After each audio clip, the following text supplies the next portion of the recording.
Ya, selamat jumpa kembali di hari ini. Kita akan lanjutkan pelajaran tentang pemrograman web 2. Materi hari ini kita akan mempelajari tentang pengenalan PHP, sejarah singkat PHP, karakteristik PHP, struktur penulisan PHP, dan persiapan lingkungan pengembangan. Ini adalah materi yang akan kita pelajari di video ini. Kita lihat dulu mengenai PHP.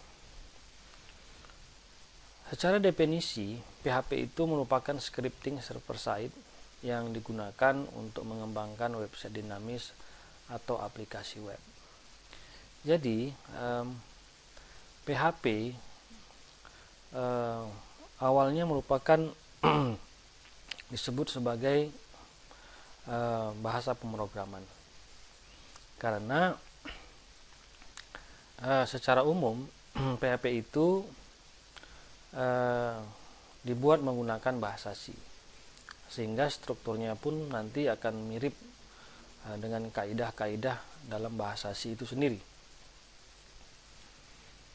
Kemudian PHP itu singkatan dari PHP Hypertext Preprocessor.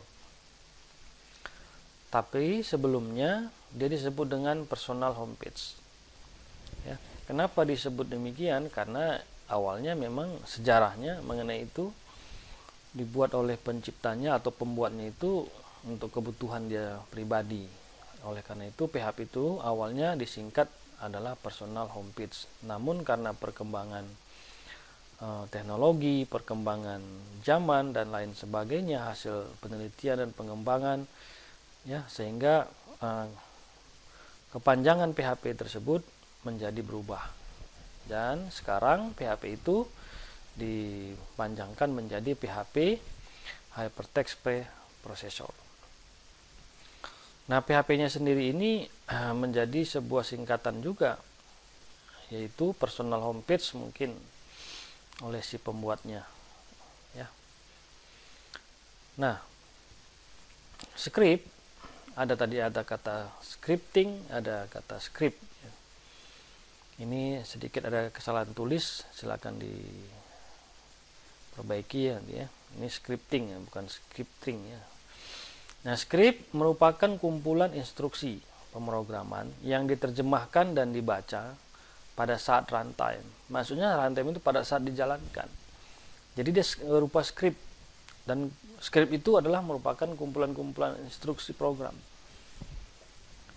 Nah, sedangkan scripting adalah bahasa yang menafsirkan script saat runtime.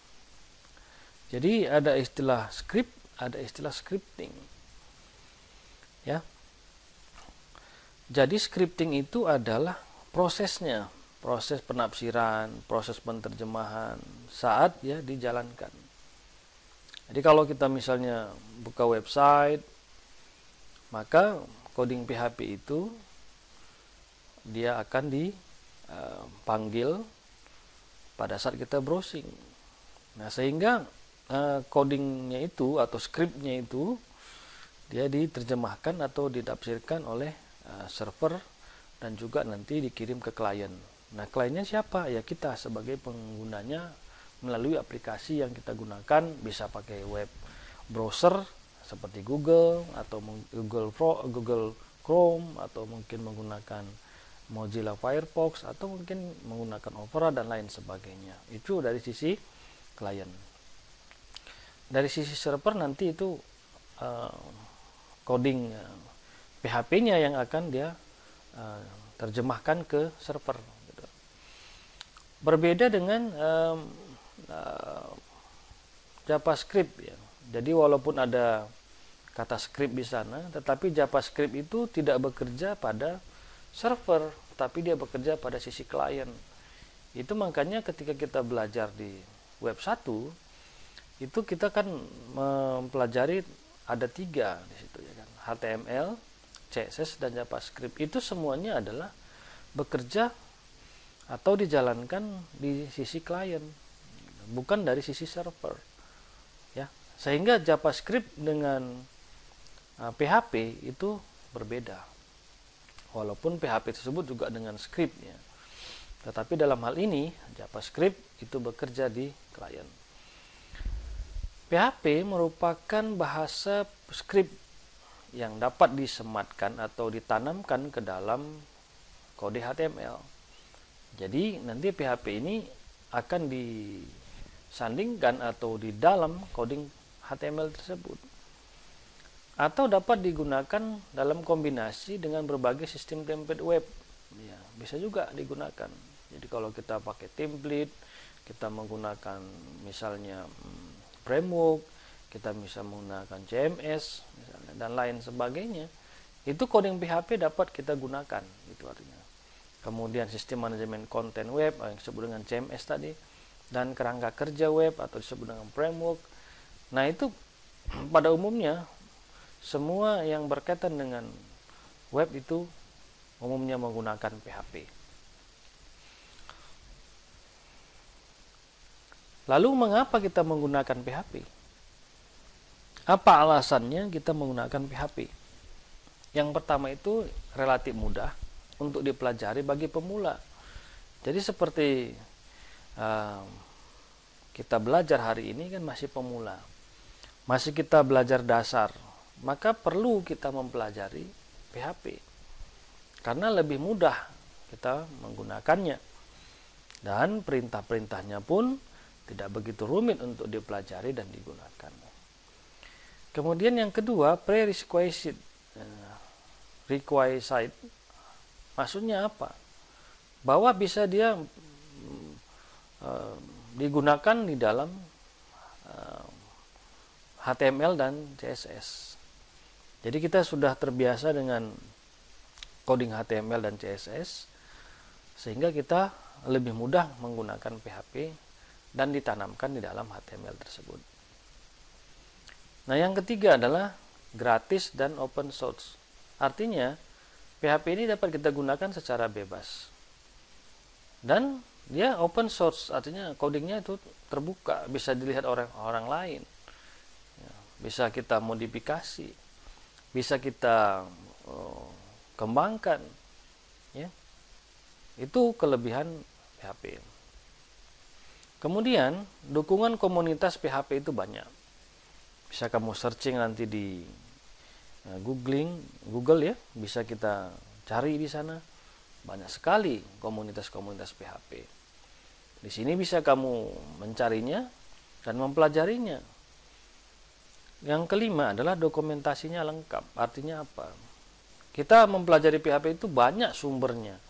Dari websitenya sendiri, yaitu php.net, silahkan diakses php.net. Itu adalah dokumentasinya lengkap, bisa kita pelajari. Nah, namun di sini semuanya dalam bahasa Inggris. Oleh karena itu perlu kita mempelajari bahasa Inggris. Ya, tetapi ya dengan teknologi yang canggih, bahasa Inggris tersebut bisa kita terjemahkan dengan menggunakan Google Translate. Tapi itu kan tidak sempurna terjemahannya, bisa kurang tepat gitu ya. Nah, sehingga memang perlu kita harus mempelajari bahasa Inggris dan harus bisa bahasa Inggris. Yang keenam adalah PHP dibuat khusus untuk web. Jadi PHP itu tidak ada untuk yang lain. Memang khusus untuk web saja. Tidak bisa PHP itu dipakai untuk bahasa C misalnya. Bisa dipakai untuk Visual Basic. Nah, tidak bisa demikian. Ya, jadi PHP memang dikhususkan untuk web. Kemudian pada umumnya website dibuat dengan PHP. Ya, secara umum ya, tidak semua ya. Tentu artinya yang paling banyak digunakan di dalam kita membangun sebuah website. Yang ke-8, website besar pada umumnya menggunakan PHP. Ya, website-website yang besar misalnya Facebook, kemudian Twitter, kemudian yang lain-lainnya ya, itu tentu mereka menggunakan PHP, walaupun masing-masing website tersebut memiliki codingnya tersendiri. Tetapi secara umum atau pada awalnya pasti dia menggunakan PHP. Lalu karena perkembangan yang sudah semakin canggih, maka para programmer website tersebut membuat codingnya sendiri. Kemudian yang kesembilan, CMS. Artinya juga CMS ini atau Content Management System juga menggunakan PHP. Contohnya apa itu? WordPress, Codeinator, Laravel, Drupal, YII. Itu adalah merupakan CMS yang bisa kita gunakan, ya. Joomla misalnya, itu adalah CMS yang sudah tersedia, ya, bisa kita gunakan, dan rata-rata pada umumnya mereka menggunakan coding PHP juga. Kemudian framework juga menggunakan PHP. Nah, framework tadi sudah saya jelaskan juga di atas, itu ada namanya Codeinator, Laravel, ya, mungkin Cake PHP. Nah, itu menggunakan yang namanya PHP. Jadi itulah makanya kita mempelajari PHP sebagai dasar kita membangun sebuah website. Memang kalau kita lihat bahwa apakah hanya PHP saja sebenarnya yang bisa kita gunakan? Oh tidak, tentu ada yang lain lagi. Ya, seperti misalnya Python, Ruby, ya. Itu juga bisa kita gunakan. Tetapi saat ini kita sebagai pemula, kita belajar satu, yaitu PHP. Lalu fungsi PHP itu untuk apa sebenarnya di dalam kita membangun sebuah website? Nah, fungsi PHP itu gunanya adalah untuk membuat atau mengembangkan situs web, ya, yang statis maupun situs web yang dinamis ataupun aplikasi web. Ya. Tetapi bukan hanya PHP, bahasa pemrograman, yang bisa digunakan untuk membuat website, tadi sudah dijelaskan sebelumnya. Jadi bukan hanya PHP, ada yang lain. Tetapi secara umum PHP memang sering digunakan. Kemudian PHP dapat membuat website dinamis karena bisa digunakan untuk menyimpan data ke dalam database. Ya, membuat halaman yang dapat berubah-ubah sesuai dengan input user, memproses form, dan lain sebagainya. Jadi PHP ini ada hubungannya dengan database. Database yang kita gunakan nanti adalah database MySQL. Kemudian fungsi PHP yang lain dalam membuat file PHP dapat digabungkan menggunakan HTML. Jadi kalau kita membuat filenya, ya ekstensinya PHP. Tetapi di dalam PHP tersebut ada juga coding HTML-nya, ada juga coding CSS-nya, ada juga coding JavaScript, ya. Bisa disandingkan dan digabungkan. Nah, ketika kita tanpa menggunakan HTML pun, ya, tidak ada HTML-nya atau disebut dengan PHP murni, tetap bisa jalan. Ya. Jadi bisa saja coding PHP tersebut ya memang coding PHP semua, nggak ada HTML. Apakah itu memang ada? Ada, gitu ya, ada. Kemudian server menginterpretasikan kode PHP dan mengeluarkan hasilnya sebagai kode HTML ke web browser web. Ya, jadi server juga menginterpretasikan, bisa menerjemahkannya, bisa mewakili atau mengeluarkan hasil ke dalam bentuk kode HTML. Bisa.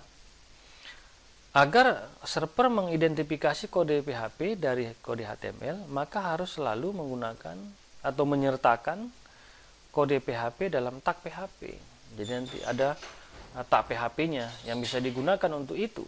Jadi dalam hal ini kita membangun sebuah website, walaupun kita tidak menggunakan HTML, semua murni coding PHP, maka itu dapat digunakan.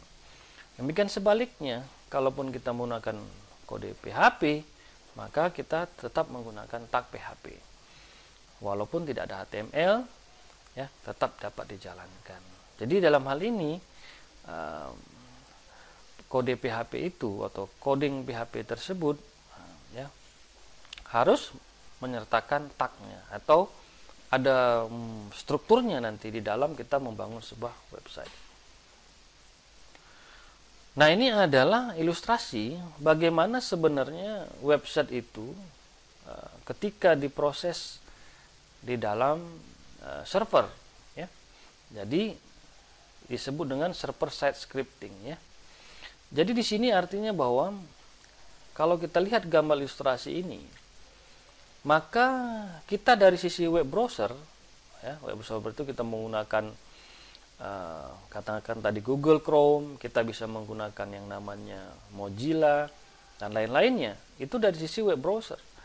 Di web browser tersebut kita melakukan request ke server, kita request ya, disebut dengan HTTP request. Kita request dia, kita minta. Nah, dari permintaan tersebut ada yang dari si server itu namanya web server. Website tersebut banyak mesinnya, ada namanya Apache, ada IIS, Nginx, Tomcat, Like, HTTP dan lain-lainnya.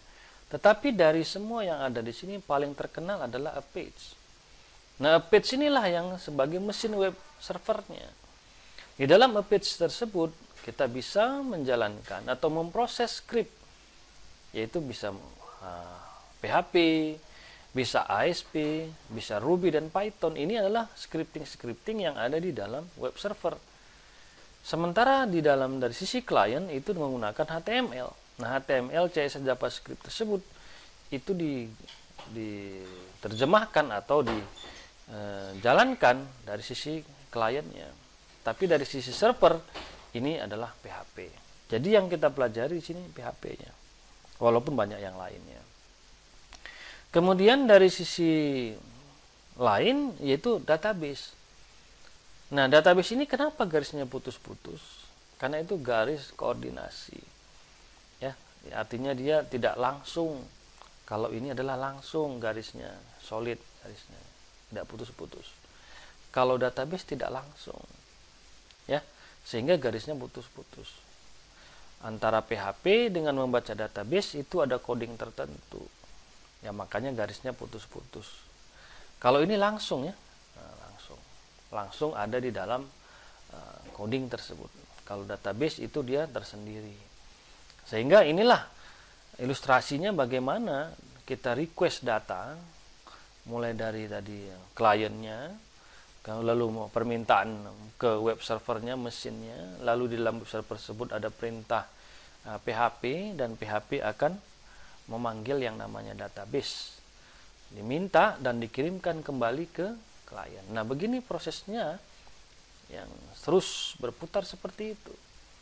Nah, itu makanya di dalam kita membangun sebuah website yang sudah menggunakan database tentu akan sedikit lambat ya. Apalagi kalau akses internetnya, bandwidth-nya lambat juga. Nah, ini menjadikan website tersebut menjadi lambat. Maka perlu kita memerlukan nanti akses internet yang cepat. Nah, kita melihat di sini sejarah singkat PHP ya. Masalah sejarah singkat ini bisa juga nanti kamu searching ya di Google. Ya, sejarahnya bisa kamu cari lebih lengkap lagi gitu. Bisa, tapi kita lihat sini sejarah singkatnya. Nah, PHP itu dibuat atau diciptakan oleh yang namanya Rasmus Lerdorf. Ya, ini adalah orang yang membuat PHP tersebut pertama kali. Itu sekitar tahun 1995. Yang pada saat itu PHP itu singkatan dari ya, personal homepage. Ya. Lalu di awalnya itu juga situs pribadi yang dibuat oleh Rasmus ini itu disebut dengan form interpreted. Ya, jadi dia selain personal homepage ada istilah lain yang disebut dengan form interpreted. Nah, form interpreted memiliki wujud berupa sekumpulan skrip yang digunakan untuk mengolah data formulir dari web. Awalnya seperti itu. Untuk mengisi data misalnya, mengisi nama teman, alamat, nomor telepon. Nah, itu awalnya mungkin seperti itu ketika diciptakan.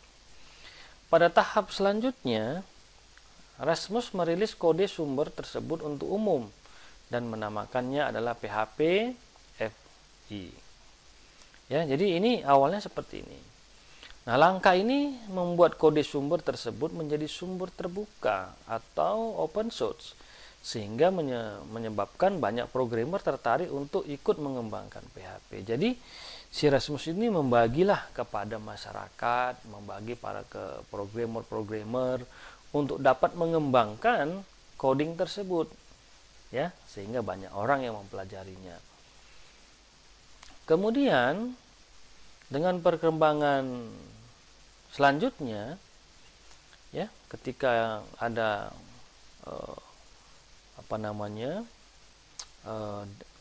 pengembangan PHP yang dibuat oleh Rasmus lagi, mungkin dengan mengikuti saran mungkin dari para programmer yang mempelajarinya, sehingga berubah lagi, ya, PHP versi 1 langsung masuk ke PHP versi 2 yang dirilis tahun 1997. Nah, pada saat itu interpreter PHP telah diimplementasikan dalam bahasa C. Jadi memang kan awalnya PHP tersebut dibuat dalam bahasa C, ya. Jadi sehingga diimplementasikan dalam bahasa C dan itu berjalan. Kemudian modul-modul ekstensi yang meningkatkan kemampuan PHP F1, PHP FI secara signifikan juga disertakan. Sedangkan pada tahun 1997 perusahaan bernama Zen menulis ulang interpreter PHP menjadi lebih bersih, lebih baik, dan lebih kuat dan cepat, ya. Jadi Rasmus itu bekerja sama dengan perusahaan yang namanya Zen, sehingga dapat dikembangkan, kemudian dapat diubah, dapat diperbaiki, ya, sehingga Zen itu merilis yang namanya interpreter baru untuk PHP dan meresmikannya menjadi PHP 3. Jadi PHP versi yang ketiga. Dengan adanya peresmian tersebut, singkatan PHP dirubah menjadi akronim yang berulang, ya. Jadi bukan lagi personal homepage, tetapi PHP Hypertext Preprocessor, ya. Itu menjadi kepanjangan dari PHP, ya. Kemudian lanjut dengan PHP 4 tahun 1999, ya, terjadi perubahan kembali, ya, sehingga di awal itu adalah awal abad 21, ya, masuk ke tahun 2000, sehingga PHP versi 4 dirilis.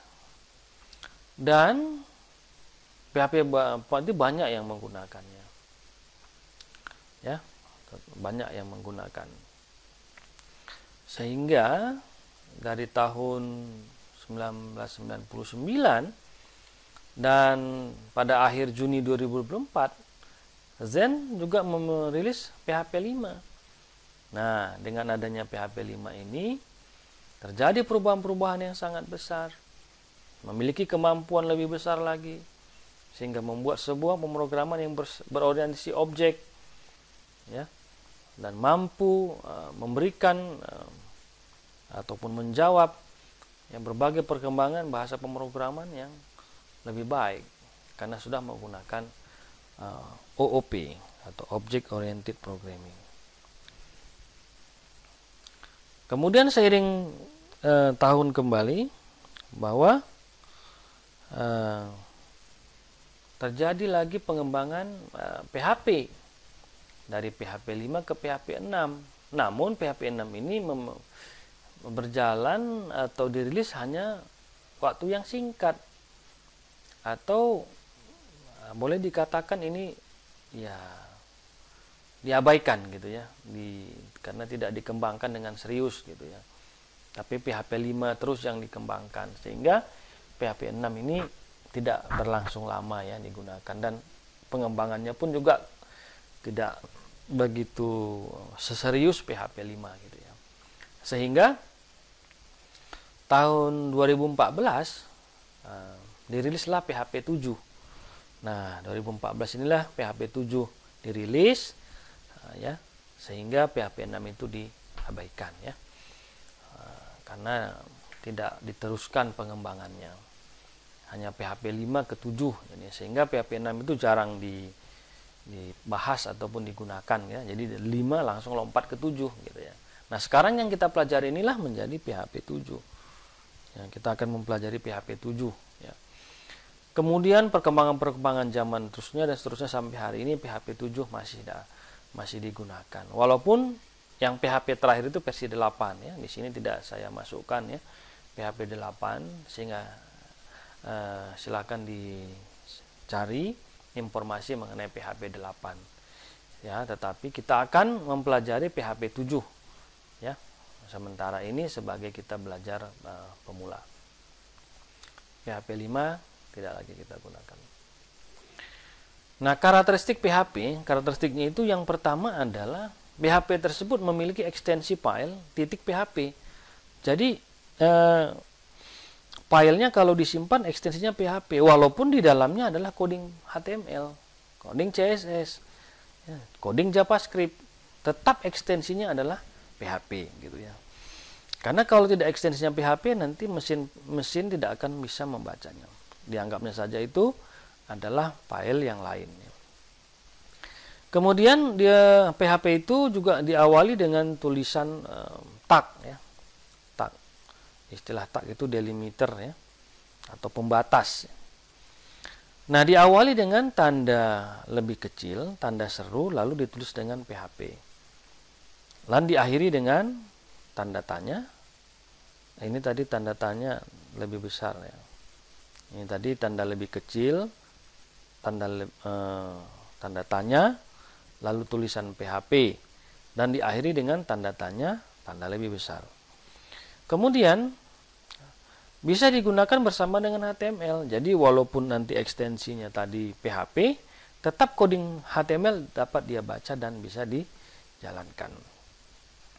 Kemudian mengikuti kaedah bahasa C. Jadi kalau sudah terbiasa kita dengan bahasa C, maka kaedah-kaedah tentang penulisan coding itu mirip dengan bahasa C. Apanya yang kaedah-kaedah yang mirip itu? Seperti variabel, ya, membedakan huruf besar dan kecil, dan lain-lain. Itu sudah aturan-aturan yang ada di dalam bahasa C, itu juga digunakan di dalam bahasa PHP ini. Nah, kemudian yang terakhir kita bicara tentang persiapan lingkungan. Jadi kalau kita ingin belajar masalah desain web dinamis, atau kita mempelajari PHP, maka ada beberapa aplikasi yang harus kita install atau kita adakan di dalam komputer ataupun laptop kita. Nah, yang pertama itu ada namanya Apache. Ini adalah web server Apache.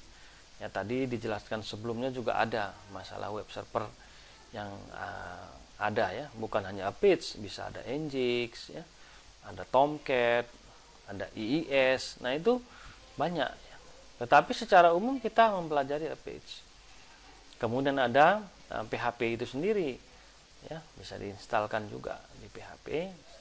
Ya, kemudian ada database MySQL. Dari ketiga semua ini, aplikasi ini dapat digunakan yang namanya all-in-one package. Jadi ada suatu aplikasi yang merangkum atau yang membuat semua tiga ini ada. Ada Apache, ada PHP-nya, dan juga ada MySQL-nya, yang disebut dengan all-in-one package, yaitu satu paket yang berisi semua ini. Ya. Jadi itu contohnya adalah XAMPP. Ada juga yang lain, misalnya WAM, kemudian ada lagi namanya MAM. Nah, itu yang digunakan untuk itu, gitu ya. Jadi dalam hal ini itulah yang digunakan nanti kita pakai di dalam kita membangun sebuah website. Nah, XAMPP ini bisa kamu download ya. Yang kita pakai nanti XAMPP yang versi 7 ya. Yang awalnya 7 ya, karena kita menggunakan PHP 7.3 ya. Jadi 7.3 sudah cukup ya, yang kita gunakan untuk belajar ya. Lalu editor yang kita gunakan untuk mengetikkan codingnya itu bisa menggunakan Notepad++, bisa menggunakan Visual Code Studio, bisa juga menggunakan Rapid PHP, atau mungkin yang lain-lainnya, banyak sekali. Yang mana pun boleh kita gunakan, pilih satu dari antara yang ada ya. Nah, kadang-kadang bisa kita gunakan bersamaan mungkin ya, tapi kalau satu saja sudah cukup lah ya. Tapi saya lebih menyukai menggunakan yang namanya Visual Studio Code ya. Kadang saya menggunakan Notepad++, kadang saya menggunakan Rapid PHP ya.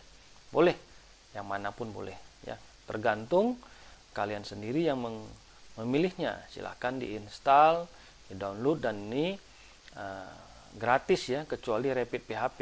Rapid PHP dia sedikit berbayar ya, walaupun ada gratisnya, tetapi dia sebenarnya berbayar. Tapi kalau yang gratis murni adalah Notepad++ dan Visual Code Studio, ini penggunaannya gratis ya. Nah, inilah yang kita pelajari pada materi hari ini ya. Silahkan dipelajari kembali apa-apa yang harus kita gunakan nanti di waktu praktikum ya. Oleh karena itu video ini dapat kamu tonton ulang dan boleh kamu pelajari dengan sebaik mungkin. Sekian dan terima kasih.